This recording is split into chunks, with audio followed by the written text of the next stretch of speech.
Playoffs continue. It is not an off-season edition of SNL. Landry Locker, Cody Stoots with you. We just heard D'Amico Ryans speak at his press conference. Really didn't say a lot, but I do want to hop right into something that I think is going to be difficult for D'Amico Ryans that I actually asked him about. And the Texans do open as an 8-point dog against the Chiefs. I anticipate that going up. If it goes down, then something's going on. Nobody's talking about Patrick Mahomes just had a baby.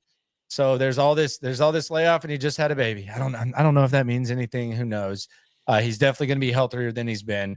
But there is that. But I want to get into Stoots, D'Amico's tough task, because we respect D'Amico's ability to put together game plans in the playoffs. I would say in that area, he's 3 for 3. Even the Baltimore game plan was fine. They just kind of ran out of gas, but he gave them more than a opportunity to compete with Baltimore in the first half of that game. The offense just really didn't do their part. But preparing for this Kansas City team is interesting because some people will say, well, you already saw them a few weeks ago, and I don't disagree with that. But you haven't really gotten the visual of all of their skill guys healthy. And they're going to be healthier than they've been on Saturday. And I just think that's got to be kind of a tough task. Even if you were able to prepare for these guys, I think it would be tough because of what all their skill guys can do at receiver and running back and obviously quarterback. But I do think this is kind of a tough task because there's no visual of what it looks like. And it gives Andy Reid kind of a lot of possibilities to mess with. Yeah, you look at Hollywood Brown. He made his debut against the Texans, and then they only played one more game that mattered to him, and that was a few days later. And then he's had time to kind of rest, relax, get back into rhythm. Probably go through a little bit of practice to get deeper into the playbook. Andy Reid understand a little bit more how to use him. They're healthy at the running back spot. They got 3 different guys that they trust at different times with Pacheco and Hunt and Samaje Perine. And look, Hopkins and Worthy and Brown on the field at the same time, you're going to find a DB that doesn't have a favorable matchup. Derek Stingley and Kamari Lass are only 2 guys. And Miles Bryant had a nice moment on Saturday against the Chargers, but, I don't trust him for a full game against Andy Reid. I don't trust Jeff Okudah if he has to step in and play one of those outside spots against Andy Reid in this matchup. Like, they're going to find guys, and I like the comment from D'Amico Ryans where he said, Mahomes' mobility and the way that he can get rid of the football, people feel like they're always open. Like, even if you have them covered, they feel like they're open because he either extends the play or he can get rid of the ball in a way that their guy is the only guy that can catch it. And it's a very tough task. Like, you're going to have – the defense is going to be the way that they win these football games in the playoffs. You're going to get some help from the offense, but there's not really a stopping Kansas City. Like, you stop the Chargers. There's not a stopping Kansas City. It's figuring out how to slow them down.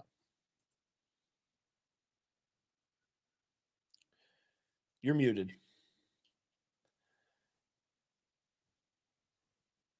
Your microphone's not on. So it's about stop. It's not about stop. There you go. I don't know what's going on here. A little technical stuff. But the one thing that I do think is also a little bit troubling is there's not like one guy that you zone in on. And the other thing that the Chiefs do that the Chargers don't do that I think the Bills are kind of finding a way is they can win in multiple ways. They know how to take what you give them. They're not all dependent on one guy. Their guys, quite frankly, don't war it. Like, there was probably a time where you take Travis Kelce out and you let the other guys beat you. They don't really do that. So I think that it's going to be a very difficult task. I think they've done a hell of a job of putting together the skill position guys they have, because at one point that was their weakness.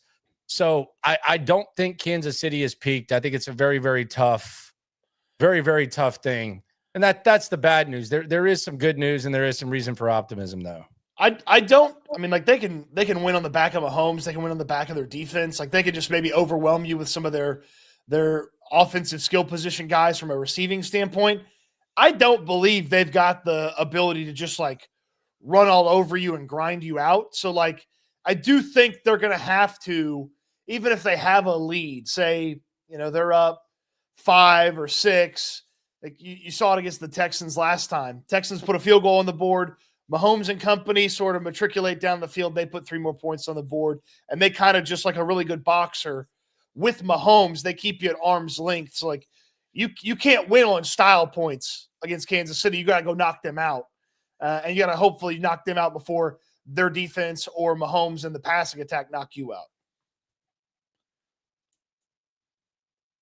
Yeah, I. What's going on with your microphone there?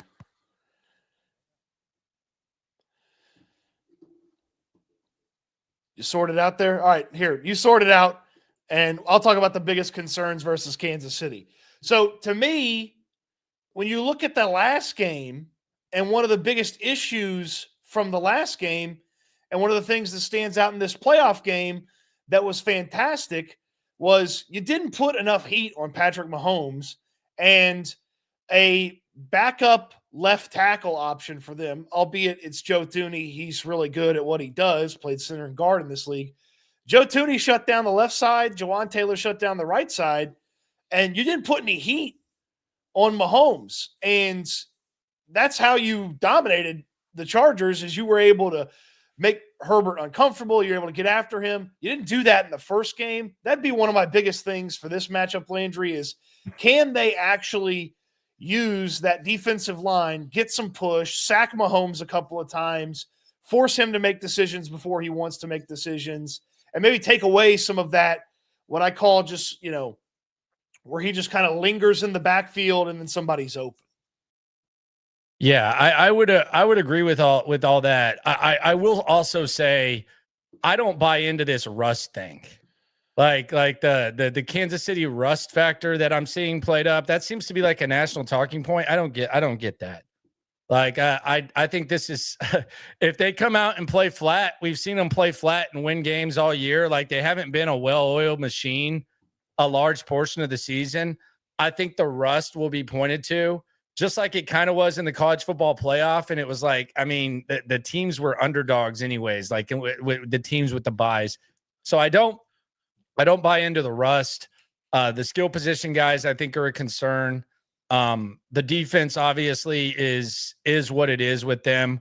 But I just, the biggest concern for me is the skill position guys. But with that said, you just mentioned the offensive line. The optimism is the Texans front seven. The Texans front seven is fully healthy. And the front seven, I think, can rough up the Chiefs' offensive line and they can get to Patrick Mahomes. Now, are they going to be allowed to be physical with him? Are they going to be able to force turnovers? I think there's that. And the other thing that I think is something to keep kind of a close eye on, and I don't know if this is necessarily going to be a thing with how fresh these guys will be, but those wide receivers outside of DeAndre Hopkins, and DeAndre Hopkins is still good, but he's not someone that you just have to single-handedly worry about beating you all the time. They're little, man. Like Xavier Worthy and Hollywood Brown are little, and they're going to be going against some very, very physical corners. The Texans, they will lay the lick on you when you go across the middle. So it's going to be cold. I know people are talking about the Texans liking the cold. Xavier Worthy's from California, and he played college ball at UT. Like he's not overly thrilled about playing football in 20-degree weather. I can assure you. Hollywood Brown he's from Florida, and he hasn't really thrived in cold weather either. So for all the talk about, the cold, I do think those guys that are extremely fast on the outside, when it comes to the corners they're going against, how little they are and how much I doubt that they really are foaming at the mouth to play in the cold. I do think that's something to keep an eye on. I think the Texans secondary could rough those guys up a little bit. I like the matchup for Stingley and Lassiter when they get any of these guys from a man-to-man perspective. I just worry about, when you're in a zone play or you don't have the opportunity to stay with a guy, like just that space that the Kansas City Chiefs go out there and find in zones, and Mahomes is so good at finding it. But yeah, I love when Lassiter or Stingley's matched up on any of these guys. From Hopkins to Hollywood to Juju to Xavier Worthy, all that, like they can be very physical with them. And if they go sideways, like we saw the Chargers go sideways on Kamari, and then he went back there and turned it into a tackle for a loss. Like You go sideways against Stingley and Lassiter, they're not afraid to come up and get nasty and try to tackle the wide receiver. There's another comment from D'Amico Ryans today about Kamari Lassiter. He's like, he's a throwback old school cornerback, and there aren't a lot of those guys that play that way at the position these days. And not a lot of cornerbacks are as aggressive and interested in tackling as Derek Stingley and Kamari Lassiter are at cornerback for the Texans. So I like that. And I mean, it's the old like marrying of the coverage with the pass rush. It's going to be so much easier if they could just get to Mahomes. They didn't get to him enough in the first one, but they're fired up and clicking on all cylinders with the front seven. So if you can get to Mahomes, that makes Lassiter, Stingley's job, and then obviously whoever else ends up on, Kelsey or whoever they're putting in the slot, or Murray ends up in coverage. Like, it makes it much easier if you can just get home. Yeah, I'm with you on that, and I think that is something to keep an eye on. Someone in the chat rightfully brings up, can the Texans handle the cold weather? I don't know. I doubt they're going to be thrilled about it. I mean, I doubt they're gonna love the cold weather. I just know that these two guys on the outside, they're not physical. They're definitely not fans of cold weather. I can assure you that. I can promise you 100,000% that they are not fans of it either. So we'll see how it goes. I do think the Hollywood factor is something to keep a close eye on. Last I checked, I think the projected over-under for his yardage is 40. Would probably take the over on that.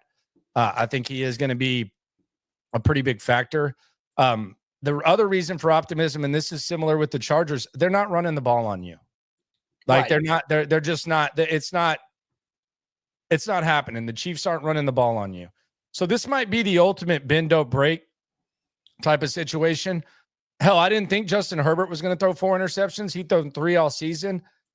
I don't think that Patrick Mahomes is going to just be throwing a lot of interceptions, but this is going to be kind of a bend, don't break. Maybe keep him in front of you. Maybe you just kind of, in a strange way, if they want to dink and dunk with Travis Kelce, you just live with that and don't give up anything over the top. It'll be interesting to see how D'Amico does approach that. Yes, sevens will kill you, but if you can force them into a few threes and your offense takes care of what they can take care of, you're right in this thing. But yeah, they're not going to be able to run the football. And that's another thing too, is like tough yards in the cold.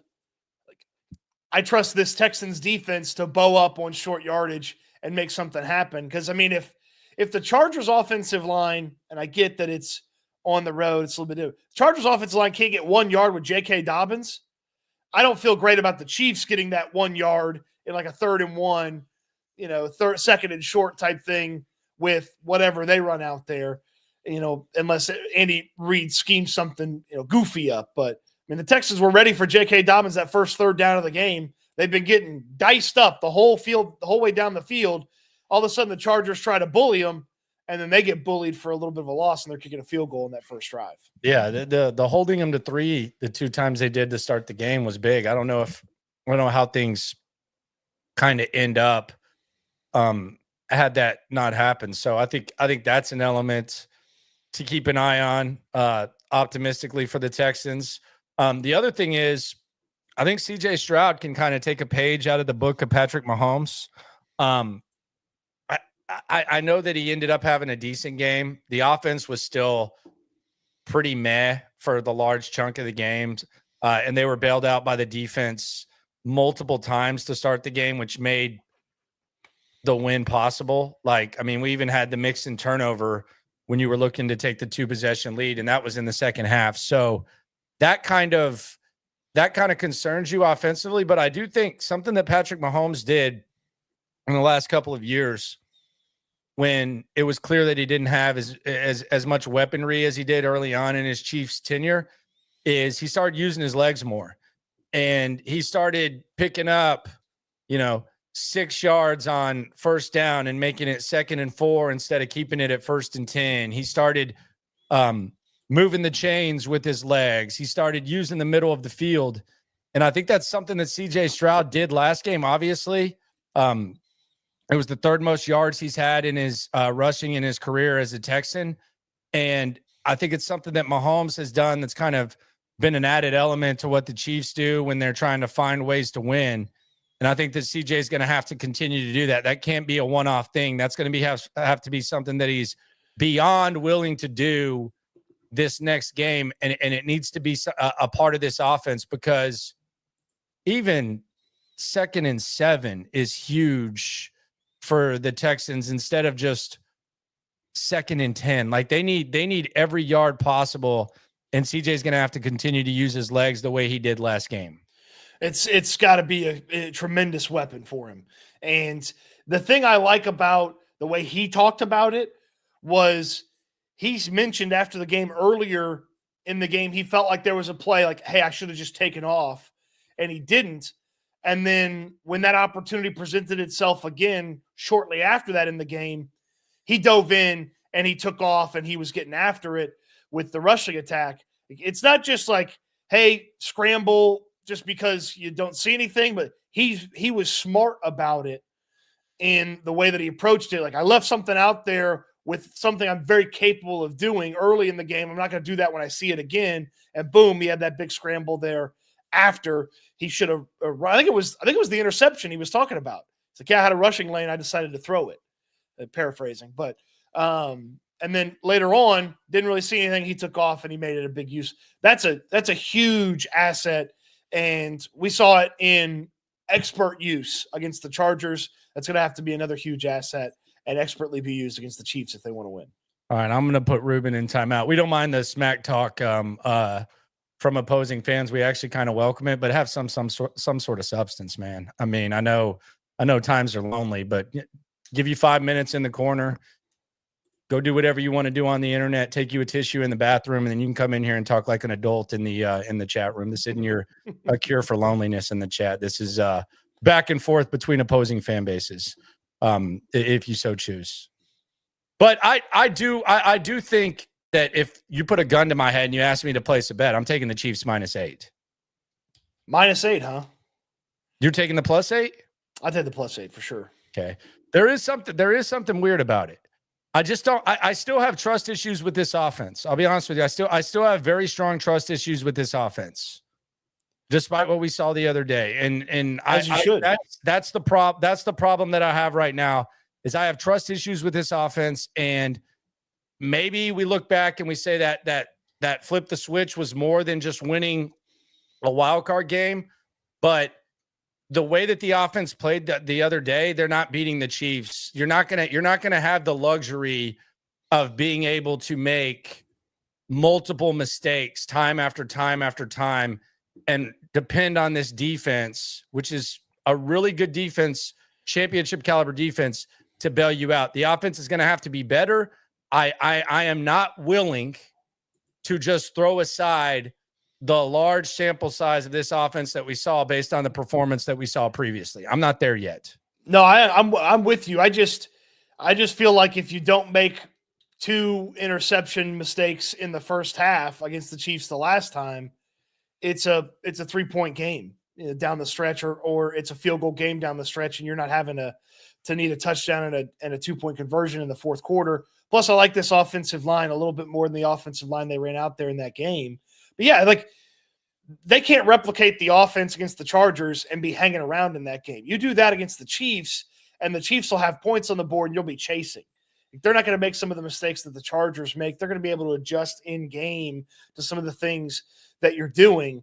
So it's got, like, the reason for optimism is that it's not going to be the offense that you've seen for most of the year, that they're going to have a little bit more juice. They're going to have a slightly better version than what they've seen. I'm not foolish enough to think that the post-improv play is the offense that's going to be on the field on Saturday. That's not how I feel, but I do believe with just a little bit better CJ Stroud, you're right there in this thing from an offensive perspective. You still need the defense to help you out, as was the case last month when you played them, as is the case when you play them on Saturday. Yeah, I also think this is a worse offensive line. So if you want to hang your hat on that, like, I can on one hand, I can say it's a better offense with a more battle-tested quarterback that's going to take what they give you. He's not, but it's also a worse offensive line. The Chiefs' offensive line is not. I don't think it's as good as the Chargers, especially on the outside. So I think you kind of got a chance. You're saying the Chiefs' offensive line's not as good.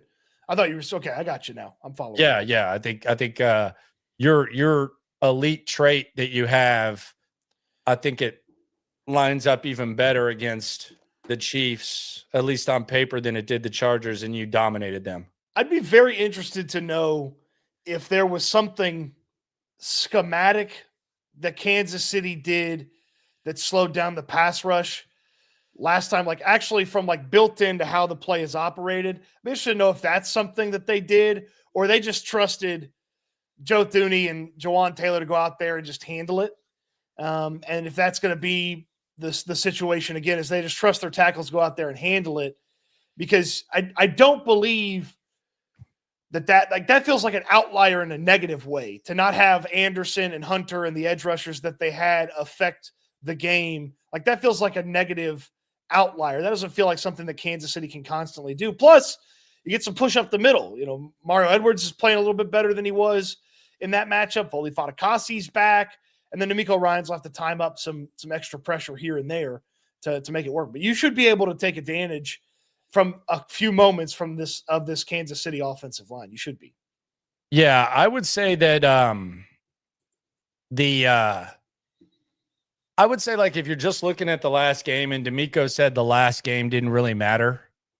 I would say that you made the game-changing play that you need to make. The refs just took it away from you. Like, it was, and that's another element that it's just an elephant in the room. Like, if you extend that to a 2-possession game instead of, and you get the touchdown that should have been a touchdown, they call roughing the passer when a pass wasn't thrown, which I think is weird. I've always thought that was kind of weird, how there's like, yesterday I saw, I think it was Daniels, and it was like before the pass was thrown, holding. It was like, well, the pass was never thrown. He actually was getting sacked by 3 guys, so there was no pass thrown. But you made the play that you needed to make last time, and I think had that call not been made, I think that game could have been different. They still ended up winning by 8 points. So I think that was kind of a little bit of a game changer. And then you had a few calls after that. So I thought that was, yeah. I mean, you had a bogus offensive pass interference penalty that took you out of field goal range. CJ ends up throwing a bad interception. You had a bogus Derek Stingley holding call that extended a drive for the Chiefs. Like, if you get a better officiated game, it should be closer as well. Like, that's another thing too. It's like if the officials just aren't blatantly wearing, you know, red and yellow, and they're actually wearing black and white, like, you'll be fine. Like, I'm sure there's a mysticism to refereeing in that building, just like it is going to play with those 60,000 Midwestern fans and the cold and the loudness. I'm sure it's tough to be an official there, but those guys got to be on their game and call it down the middle. It was very Chiefs leaning the last time they called this thing. James K says, don't blame the refs. I don't usually. I'm usually kind of fair on that. That was just a bad call. So, I mean, I'm not like I don't go into a game saying I'm not going to blame the refs no matter what, or I'm going to blame the refs. I mean, that was a bad call. It was a bad few calls. So it's fluid. I think in your time working with me, typically I'm kind of the opposite side of the refs screwed the Texans. But that was just as blatant as it got. And I actually thought the Derwin James was an interception this week. So I did too. I mean, that was just blatantly obvious. I don't approach it as this is what it's going to be. But in that situation, that call, that was a bad one. I mean, and then there were a couple more after that. So that's just kind of what it was, man. But there is reason for optimism. There is reason for pessimism. There does seem to be some people who want to bet on the Texans. There's people who are jumping all over the Chiefs. I'm not making my wager yet. I'm going to let it play out and kind of see what the movement looks like. I'll be honest. If it goes down to 7.5, I'll take the 7.5. I just want to see what the movement is. I have a very strong, maybe overly amount of respect for line movement. And hell, last time it was pretty close too. The line was close, and I think it ended up kind of playing out that way. So we'll keep a close eye on that. Even the Chargers at -3 was plus 100, which was even money. So there was kind of a little bit of a hint there as well. Question before we get to the super chats. is all good with CJ Stroud now? Do you feel like there's like a higher confidence level in CJ Stroud now than there was before the wild card round? Yes, because just anytime he accesses that next level of play, it's exciting because he can continue to bring that to the table. But he still made a couple of really bad plays before the improv play where he fumbled the snap and made the huge play to Xavier Hutchinson. That interception that he threw to John Mechie was really bad. He missed some open guys trying to get the ball to shorter options when he had guys open that he didn't miss last year. And this Kansas City game, the 2 interceptions were really bad interceptions against Kansas City last time. He was behind Nico Collins, and then he tried to escape some pressure and compounded a mistake. Like, that's still there. Like, his incredible, middle or into the second quarter on doesn't erase that, but it does give you confidence that he can access some of those skills and tools that made him a really impressive quarterback last year a little bit easier than he has at different times this year. So Yep. I would say all good. Not for me, but you should have more confidence in CJ heading into this game. Well, I would say he had his best drive against the Chiefs. He threw a couple of dimes. I think one was to Hutchinson. He moved the chains. He moved the chains with Dell. He moved the chains with Nico, and then he found Dalton Schultz on the touchdown where Dalton was just kind of standing there. So I actually thought he had his best drive. The costly interception was the one that cost him 3 points at the end of the first half. Mm-hmm. That ended up leading to a Kansas City field goal. Yeah, 6-point swing right there. So you had that, but I think that this team, they just need him to use his legs. And for God's sakes, it didn't happen last week. Get Joe Mixon effing involved in the pass game. I got a feeling that this is going to be something that Joe Mixon brings up because he said multiple times, "Throw me the effing ball." And all these offenses that we're watching, they have dump off options. Like, use the dump off options. Just you or create the dump off options. For God's sakes, get Joe Mixon involved in the pass game and use the legs. But yeah, there's still concern. It's still a tough place to play.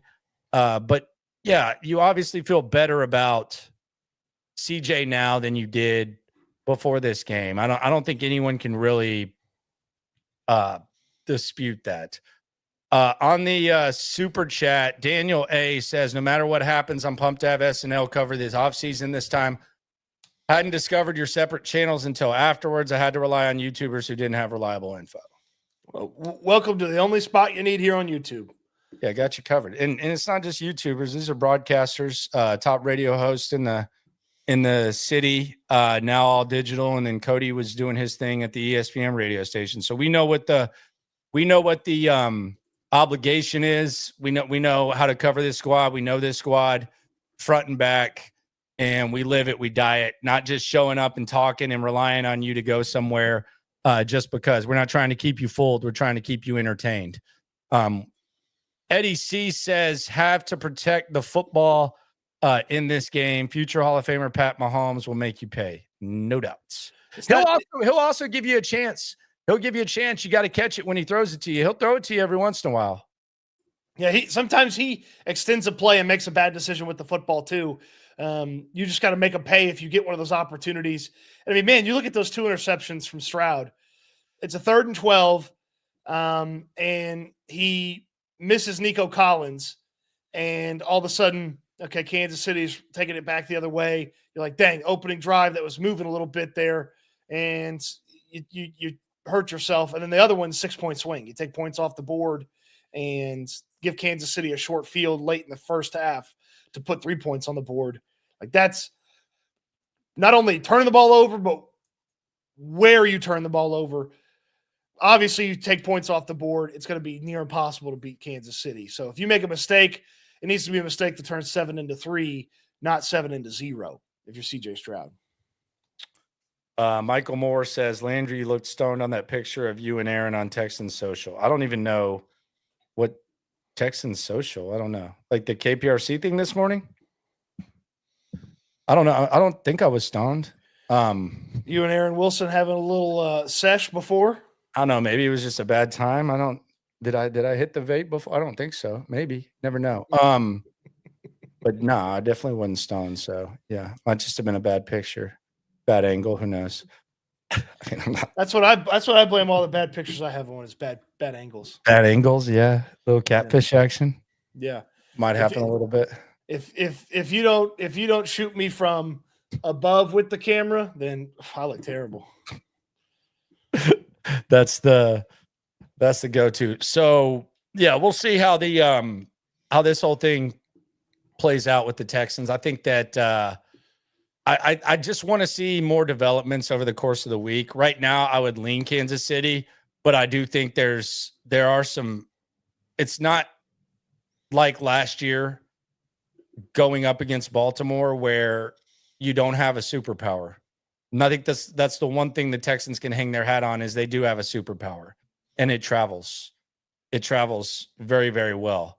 And I also don't think that their pass catchers like cold weather as much. Like, it's cool to talk about Hollywood and it's cool to talk about Worthy. They're going to make some plays, but if you're physical with them and it's cold, they're going to hate it as much as you. I can assure you of that. And if I mean, they're going to have what? I know you don't buy the Russ narrative, but 20 plus days off, first time you step back on the field to play a game, it's that cold, nasty, windy Kansas City thing. You go sideways to some wide receivers and Kamari Lassiter lays the wood on the first couple of drives. All of a sudden, it takes a little bit longer to get back into rhythm, get warmed up, because Kamari Lassiter's out there bringing the heat and Derek Stingley's out there popping guys, around the line of scrimmage when you throw the ball. And it takes a little bit longer to get into rhythm with Mahomes if you're the Chiefs wide receivers. Well, the other thing is, and this is more so why the Russ thing is kind of dismissed by me. I don't disagree with what you're saying. I just look at the state of the Chiefs 2-3 weeks ago. Chris Jones was effed up. Patrick Mahomes had a quote high ankle sprain. Okay, Hollywood Brown had just gotten back. Pacheco was kind of trying to find his groove. And they had some other guys that were banged up. So I just think it's better than the alternative. Like, what they're going to be as healthy as possible. But I'm not dismissing the Russ thing and saying that you're wrong. I'm just saying that if you're picking between the two, I think it's kind of better off than Chris Jones limping around or Patrick Mahomes limping around. Sure, they're certainly healthier than they were. And look, if you want to just totally dismiss the time that they've had resting and not have that be a worry because their coach is Andy Reid, and yeah, I'll give you that. Andy Reid's one of the best coaches in football. If you want to tell me a list of guys that you don't believe would have an issue with a long rest or a long time away for the starters from the game, Andy Reid's on the short list of guys that I'd be okay with coaching a team that's had 20-plus days between football games that matter. Yeah, the other thing is, like, there's kind of like the CJ talk a little bit, like how the QB tier kind of thing is, and there's talk about, well, they won because of the defense, and he really still wasn't that great. I agree with that. The defense was the reason they won that game 100%. CJ showing a pulse made it even more possible. But like, if we're doing they won because of this, like, number one, I agree on the defense, but I also think the difference between the Chiefs, the Patriots, and the other teams that have had like long-term sustained success, maybe on lower levels, Bills even right now, I would say, Ravens too, like for how long they've been around, is throughout the era of the quarterback, there's been different ways in which they've won. And you're not just dependent on one way. Like the Rams, like the greatest show on turf, kind of felt like that was the only way they wanted to win. The offense had to be going. They weren't really gutting it out. It was kind of all or nothing. And there was only one way. Peyton Manning's Colts, you can make a case that until they figured out, hey, defense and running the ball is the way that you're going to figure this out. You got to do that. So just because the defense is the strength and CJ Stroud is not putting the entire team on his back, that's the difference between a really, really good organization and a really, really good football team with a face, as opposed to a team that's just boom or bust and you only have to win one type of way. Yeah. And I mean, it'd certainly be nice if you showed up on Saturday and you had a whole new different way to win, but I don't believe that's coming. You're going to have to No, Go we know out what it there. is. You're going to have to go out there and demand or force them to play the way that you want to play the game, take over, keep them out of their normal offense, make them pay when they do have a little success, and hopefully you get enough out of your offense. It's not going to be easy. Yep. If you get out to an early lead, I know Jacksonville is the reference I always like to make. They got out to a 21-0 lead against the Steelers. Roethlisberger only threw one INT in that game, but they were very opportunistic, and they got off to the quick start. Kind of offense kind of disappeared for a little bit, but they never really looked back. They put up 45. 2017 Jags, which is the team that I always like to reference. Fournette, a few touchdowns. So that's probably what it looks like. So we'll see how this goes. A lot of reasons for optimism, a lot of reasons for pessimism. Big task ahead for D'Amico Ryans, and maybe CJ Stroud has flipped the switch. Who knows? We're going to keep a close eye on that line. We're going to be at practice tomorrow, Wednesday, Thursday, off day Friday. We're going to be live right here, 4-ish, because tomorrow's practice is a little bit later, but we'll be 4 throughout the week. And our individual channels will continue to put out content. And after the season's over, we'll continue to do that because that's what we do. Appreciate y'all for coming through. Subscribe, like, right along. Zach's on the super chat. He says, Bills Texans AFC Championship game. Going to be a lot of booms bringing up that old Oilers game if that happens. I can assure you of that. Tony, my goodness, you are the man. He says, take it back everything I've said negative since week 6 about our team. I now forgive them for the Titans loss. Your thoughts on Saturday about the Texans versus the refs? It's a thing. Like, don't let anyone tell you that it's not the refs. Tony, stay a little bit negative just so that we can keep like the mojo going. Don't completely drink the Kool-Aid, because that's usually when they punch you in the stomach and you spit out the Kool-Aid. But you're definitely going against the refs. You are. I don't know if they can rough up Mahomes the way they roughed up Herbert. Oh, goodness. There's probably a 15-yard penalty or two if you rough him up the way you did Herbert. So it's definitely different, and the ref thing is definitely a thing, period, point blank, end of story. Yeah, I mean, Danico Autry, if he did to Mahomes what he did to Justin Herbert, I mean, the referees might throw him out of the game. They'd be like, oh, look at him. He touched Mahomes. See ya. Bye-bye. Yeah, and I don't think one playoff win against the Chargers should just totally erase some of the very valid criticisms all of us have had about this team over the course of the season.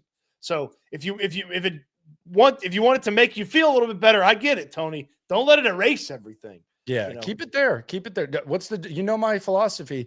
Don't ignore in victory what you would not ignore in defeat. Shout out to Jeff Van Gundy. So we'll see how that goes. Appreciate y'all for rolling through. Subscribe, like, right along. Always remember, we're on the scene when it comes to this Texan stuff. We're all in it together. Eat good, sleep good, be good. We'll talk Texans again soon. Thanks for watching, everybody.